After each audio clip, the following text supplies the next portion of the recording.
Bonjour Galit. Bonjour Kinneret. Tout d'abord, merci d'avoir accepté de nous accorder un portrait de toi pour l'émission Chasseur d'étoiles. Pourrais-tu te présenter dans un premier temps et nous raconter en quelques mots ton parcours jusqu'ici? Alors, j'ai fait mon année à l'âge de 2 ans de France avec mes parents. Après, on a vécu plusieurs années dans un moshab. Après, j'ai fait mon armée, j'étais prof de sport. Et quand j'avais fini l'armée, j'ai commencé à étudier le droit. Quelques mois plus tard, je travaillais chez quelqu'un et après, directement, je suis devenue indépendante. Et ta situation familiale? Alors, je suis maman de 2 enfants. La grande, elle s'appelle Soleil, elle a 6 ans. Et Asif, qui a presque 3 ans. Tu es une petite fille quand tes parents émigrent en Israël. Tu peux nous raconter leur choix de vie en Moshav et comment tu vis tes premières années en Eretz? Alors, je pense qu'au début, quand mes parents ils sont arrivés au Merkaz Klita à Haifa. Et à un moment, ma mère, elle était médecin et on lui a proposé un poste dans un Moshav. Moshav En Veret, qui est pas loin de Natania. Et c'est à ce moment-là que mes parents, en fait, ils rencontrent c'est quoi la vie en campagne, la vie israélienne, vivre dans un Moshav, c'est quoi vivre dans un Moshav. Et je pense qu'à ce moment-là, ils aiment, se détacher un peu de l'environnement que français pour vraiment apprendre et la mentalité israélienne et la langue. Donc, ça fait que ils n'avaient pas le choix. Ils ont dû apprendre sur le tas l'hébreu et aussi la mentalité parce qu'il n'y avait pas de français dans le Moshav. C'est pas qu'ils ont oublié qu'ils étaient français, mais ils ont essayé de donner le maximum aux enfants pour qu'on reste pas que avec les Français, pour qu'on apprenne vraiment bien la langue et la mentalité israélienne. Donc à l'époque, ta mère est médecin.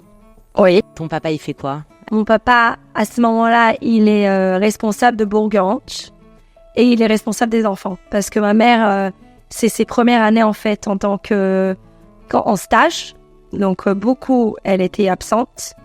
Et mon père était on n'avait pas de famille, on n'avait pas de grands-parents aujourd'hui comme moi. J'ai mes parents qui m'aident, qui me secondent, ou mes parents. On était en fait sans famille proche et mon père devait vraiment être présent pour que ma mère puisse travailler. Les premières années, c'est pas simple. Les deux devaient beaucoup travailler. Il y avait aussi beaucoup de babysitters qui devaient nous garder. Il n'y avait pas de famille proche, donc ils ont fait avec. Aujourd'hui, quand je vois moi, avec l'aide que j'ai, que ce soit de la famille proche, c'est vrai que c'est pas la même chose. Et comment tu vis justement tes premières années en Israël en tant que petite Française qui débarque? Alors, c'est vrai qu'au début, j'apprends la langue l'hébreu, et je sais qu'à un moment, alors c'est ce que mes parents me racontent, c'est qu'à un moment, moi, je sais l'hébreu, et eux, ils savent pas encore l'hébreu. Il y a des mots que je connais pas en français, et que j'essaye d'expliquer en hébreu, mais eux, ils savent pas l'hébreu. Et c'est vrai que après, dans les années qui viennent un peu plus tard, quand on est français, même si mon nom et mon prénom, et ça, beaucoup de clients me disent, ils me disent, vous n'avez pas du tout de nom français, ni votre nom de famille, parce qu'il a été changé. C'était Zemmour qui est devenu Zamir. Et Galit, j'avais un deuxième nom, Déborah. Quand je suis arrivée, on me l'a enlevé. Et donc, ils savent pas, par rapport à mon nom, ils savent pas que je suis française, mais quand il y a mes parents qui parlent, ou tout le temps, ils reviennent à dire Atarfatim Masrichim, Atarfatim Antisémim, les Français sont antisémites, les Français puent, t'es qu'une Française. Tout le temps, on cherche à te donner une étiquette. Et c'était, je me rappelle qu'à un moment, à l'école, c'était la Française, Galit la Française. Mais ça m'a pas perturbé plus que ça. Au contraire, je pense que ça m'a donné une autre mentalité, qui est pas la mentalité israélienne. Ça, connaître une autre mentalité française à la maison, connaître une autre langue, c'était un plus. Et c'est encore un plus, ça reste un plus. Par rapport à mon travail, par rapport au fait que je suis beaucoup plus ouverte d'esprit. Même quand on parle de l'aléa de mes parents, par exemple, faire les devoirs en hébreu, ça, je me rappelle que je pouvais pas me faire aider par mes parents. Tu pourrais, par exemple, nous raconter une petite anecdote au moment de ton alia? Quand on est arrivé à l'aéroport, mes parents, j'avais 2 ans, donc à l'âge de 2 ans, une petite fille, elle part partout et ils parlaient de moi en tant que la gosse. Tiens la gosse, prends la gosse, elle est où la gosse? Et quand ils ont enregistré mon nom, ils ont écrit la gosse Zemmour. Et mes parents, après quelques temps, se sont aperçus que dans la Taudat Zéou, dans le Sephar, il y avait écrit la gosse. Ils n'avaient pas compris. Tu vas faire des études de droit pour devenir avocate et obtenir très rapidement ton diplôme. De nature entreprenante, tu vas même ouvrir ton cabinet à l'âge de 25 ans. En tant que jeune femme, comment se passe ton début de carrière?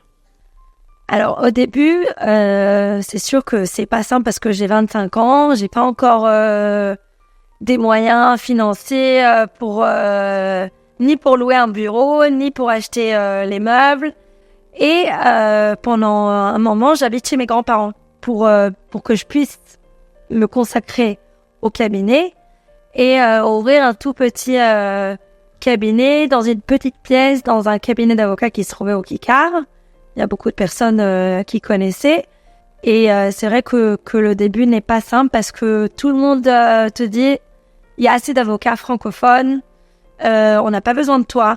Il y a telle personne, ça fait 20 ans qui est là, il n'y a pas de travail pour toi. Et je me suis pas découragée, j'ai dit je viendrai tous les jours et tous les jours j'attendrai et le travail arrivera. Et ça s'est fait comme ça que au fur et à mesure, vraiment les gens ils ont commencé à venir. Mais c'est vrai qu'en tant que femme jeune, ça m'est arrivé aussi que les clients ils me demandent est-ce que le cabinet appartient à ton père? Je dis non, mon père n'est pas avocat. Alors ça appartient à ton mari. À ce moment-là, j'ai 25 ans, je suis pas mariée. Je dis non, je suis pas mariée. Et c'est vrai qu'ils ont du mal à voir une avocate jeune, à la fois jeune, une femme. Et je pense que j'ai dû travailler beaucoup plus dur qu'un homme pour montrer que je suis professionnelle, pour montrer que je suis capable. On t'a mis des bâtons dans les roues? On m'a mis des bâtons dans les roues. Il y a eu des avocats aussi, généralement c'était des hommes, qui disent des fois tu comprends pas, t'es une jeune avocate, moi j'ai une expérience de 20 ans par rapport à toi que tu connais pas. Et c'est vrai qu'il faut à ce moment-là se battre, qu'il faut montrer que je connais le sujet, il faut rester aussi strict mais agréable parce qu'on n'a pas envie de se rentrer en conflit avec l'avocat qui se trouve de la partie adverse. Mais je pense que je travaille 2 fois plus qu'un homme. Il faut savoir que je travaille pas seule. J'ai une équipe qui me seconde quand je suis en rendez-vous, quand je suis par exemple là. Elles derrière, elles font un travail et j'ai eu vraiment un mérite d'avoir une équipe qui est vraiment professionnelle, mais aussi des personnes que je me sens à l'aise, que je sais que c'est des personnes, des bonnes personnes. Des personnes de confiance. Voilà, et que j'ai eu un mérite de les rencontrer dans mon chemin. Et je pense que ça, je peux pas dire que ça s'est fait par moi-même. Ça s'est fait aussi avec beaucoup de personnes qui étaient dans mon cabinet, des personnes qui m'ont entourée, qui m'ont secondée, des collaboratrices, une assistante, qui sont aujourd'hui au sein de mon cabinet, et que c'est des personnes de confiance parce qu'on ne peut pas avancer seul. J'espère que dans le futur, ils resteront. C'est vraiment des personnes que j'aime et que j'ai un plaisir de venir au cabinet. Le matin, je suis contente de les rencontrer. J'ai un plaisir de travailler avec eux en collaboration. Et c'est pas simple de trouver des personnes comme ça, de confiance. C'est un mérite. Tu vis où aujourd'hui? Alors, j'ai pas toujours vécu à Natania d'ailleurs, ou proche de Natania, parce qu'à un moment, mes parents ils passent vivre dans un moshav dans le nord du pays, donc un peu plus loin que Natania. Aujourd'hui, je vis dans un kibbutz qui s'appelle Kibbutz En Choresh. Pour les personnes qui connaissent pas, c'est à côté de Kfar Haroé. Tout le monde connaît les fromages de Kfar Haroé, donc c'est une référence. J'habite dans un kibbutz. C'est un petit village. Mon mari, c'est lui qui a grandi dans ce kibbutz. Et quand on s'est mariés, je suis venue habiter dans ce kibbutz. Et c'est vrai que je trouve que c'est un endroit idéal pour les enfants. C'est une petite communauté qui soutient beaucoup. On se soutient beaucoup. Il y a des activités pour les fêtes. Il y a des activités pour les enfants. C'est vraiment un endroit... et c'est la campagne, comme j'aime. Et c'est pas trop loin aussi de Nathalia, donc ça reste un endroit qui est proche de mon travail. Est-ce que tu encouragerais justement les gens à quitter le centre-ville? Moi, bien sûr. Moi, à tous mes clients, je dis que c'est un endroit que vivent au centre de Nathalia. C'est vrai que tous mes clients veulent habiter au centre de Nathalia, au Kikar ou proche du Kikar. Parce qu'il y a une facilité à Nathalia, il y a la langue, il y a la mentalité, il y a beaucoup de Français. Mais pour des personnes qui sont jeunes, qui arrivent et qui ont des enfants encore assez jeunes, je trouve que c'est un cadeau pour les enfants parce que, par exemple, moi, mon entourage, c'était des Israéliens. Mes amis, c'est des Israéliens. Ça te permet de mieux t'intégrer. Ça permet une intégration qui est beaucoup plus simple. J'ai une maîtrise qui est beaucoup plus importante que quelqu'un qui... Je dis même aux clients, moi, je suis avocate israélienne qui parle français. Parce que moi, mon point fort, c'est l'hébreu. Et bon, il faut aimer la campagne. Ça, c'est sûr. Aimer la campagne, oui, ça permet d'être dans une petite communauté. Et je pense que pour les enfants, ça donne d'autres capacités. Le jour où ils vont à l'armée, le jour où ils rentrent ils veulent trouver un travail, c'est plus la même chose. C'est un cadeau. Que, bien sûr, il faut garder le français. À la maison, il faut parler le français. Je dis pas que le français, il faut pas l'éliminer. C'est important pour toi qu'en tant qu'immigré, on puisse s'intégrer dans une société et parler la langue. Oui, et parler la langue, je pense que la langue, aujourd'hui, mon travail, c'est la langue. Parce que, et je vois la différence entre des avocats qui n'ont pas la maîtrise et les subtilités en hébreu. Ça fait toute la différence. Et ça, c'est quelque chose qu'on peut pas, malheureusement, je pense, apprendre à un certain âge, à 20 ans ou à 25 ans. C'est quelque chose qu'on a quand on est enfant. Qu'on parle avec les amis, il y a quelque chose qui s'intègre dans la langue qui doit se faire dans la vie de tous les jours. Justement, tu es très présente sur les réseaux sociaux. Tu remontes beaucoup d'informations et tu donnes beaucoup de conseils. Quel genre de conseils en général tu donnes, par exemple, aux Français qui ne sont pas très au courant de tout ce qui se passe au niveau de la loi? J'essaie d'être vraiment très visible sur les réseaux sociaux. C'est vrai que ça demande du temps, alors j'ai pas tout le temps. Je pense que les Français, ils ont un manque d'informations. J'appelle ça les rumeurs de plage. Par exemple, je peux donner un exemple. Il y a beaucoup de clients qui viennent me voir et me disent « Nous, on a entendu que pendant 10 ans, on ne paye pas de Mas Akhnasa, de taxes sur les revenus. » Je dis « Non, c'est pas le cas. Vous ne payez pas des taxes sur les revenus à l'étranger. Donc, si vous travaillez en Israël et que vous allez travailler en Israël, vous allez payer les taxes sur les revenus du travail. » Les gens, ils sont mal informés. Et ça fait que des fois, j'entends ça et je dis « Mais c'est pas possible. Il faut absolument que je donne aux clients des outils de travail. Que ça soit travailler, acheter une maison, vendre une maison, tout ce qui est les sujets les domaines que je pratique au cabinet. Donc j'essaye chaque fois pas trop prendre un sujet et donner vraiment en ligne pas trop d'informations aussi parce que ça c'est dur pour les clients. Une information qui va pouvoir s'imprimer chez eux et les aider. Mieux ils vont être informés, mieux ils vont pouvoir aussi s'intégrer et faire des bons choix. Beaucoup de personnes hésitent encore à monter en Israël. Tu aurais un message à leur faire passer, toi, qui est justement issu d'une famille d'immigrés? Alors, c'est vrai qu'on est en situation pas simple. Je peux comprendre aujourd'hui les gens qui ont une crainte parce que c'est vrai que depuis le 7 octobre, la situation en Israël, elle est pas bonne. Mais je pense que à un moment ou l'autre, à l'étranger, ça va être encore pire que ce qui nous est arrivé ici. Je pense qu'ici, on a quand même un État, on a l'armée qui nous protège. Et je pense que pour notre futur, il faut que les Juifs du monde, alors pas tous peut-être, mais le plus possible, arrivent en Israël. Déjà, je pense que dans notre vie de tous les jours, on a aussi une qualité de vie. La possibilité de mettre la kippa et se balader dans la rue, la possibilité de mettre une Magen David et se sentir juif sans qu'on a... on a des craintes. Je pense que c'est quelque chose qui a pas de... ça a aucune valeur. Et c'est vrai que quand j'entends des personnes qui viennent me voir et disent « C'est dur pour la parnassa, c'est pas simple ». C'est vrai, c'est pas simple.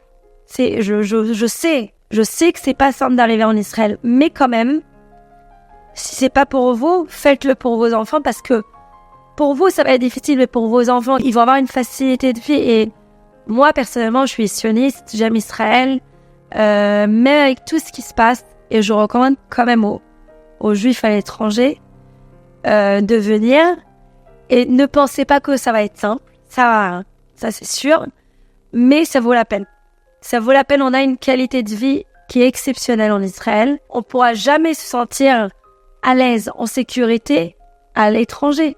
C'est quelque chose qui sera toujours, c'est comme on dit en hébreu, anan shachor, un nuage noir sur la tête qu'ils ont. Et c'est une question de temps. Quand ça va exploser, je sais pas. Mais pour moi, c'est une question de temps et faut anticiper et se préparer. Et même si on fait pas l'Aliyah, au moins avoir quelque chose, un pied-à-terre en Israël, pour que s'il y a un problème, au moins l'Aliyah sera facile. Qu'est-ce qu'on pourrait te souhaiter de meilleur pour l'avenir? Alors je suis peut-être modeste, mais rien de spécial que je veux. Juste que ça reste comme c'est, que mes enfants soient en bonne santé, mes parents, mon entourage, mon mari. Je m'investis, je me réveille tôt le matin, je travaille, je me donne à fond pour que les choses évoluent. Donc je pense que ça va se faire automatiquement. Après, j'ai d'autres objectifs. Faut toujours avoir des objectifs, sinon on se réveille pas le matin et on a envie de plus. J'ai toujours envie de plus. On a envie d'être encore... j'ai envie qu'on me connaisse encore plus, j'ai envie d'aider plus de personnes, j'ai envie d'agrandir mon portefeuille de mes clients, j'ai envie de faire des choses plus intéressantes, j'ai envie de faire d'être avocate d'un promoteur, par exemple. Il y a plein de choses que j'ai envie par rapport à ma carrière. Et mais je pense que ça va se faire d'une façon... je me donne toutes les capacités, je me donne tous les moyens pour que ça se fasse. Mais je suis à un stade, après 10 ans de travail, que je dis, Baruch Hashem, que c'est pas mal. Quoi, avec le sueur de mon front, je dis, bon, je regarde derrière et je dis, c'est bien, c'est déjà bien. Je pense que le 7 octobre nous a appris que la vie, elle est tellement fragile et elle est tellement... elle peut tellement basculer d'une minute à l'autre. On regarde chaque chose d'une façon différente à partir du 7 octobre et on dit merci que mes enfants sont là, merci que mon mari il est là, merci que j'ai mon travail, merci que j'ai mes parents. Quoi, je pense que ça nous a un peu chamboulés. Et on est dans une Akara Toda. On dit en hébreu Akara Toda. Akara Tov, Akara Toda. Galit, merci de nous avoir accordé ce magnifique portrait de toi pour l'émission Chasseurs d'étoiles. On te souhaite une magnifique carrière et encore beaucoup d'amour, bien évidemment, au sein de ton foyer. Que la vie t'offre ses plus belles choses à venir. Merci.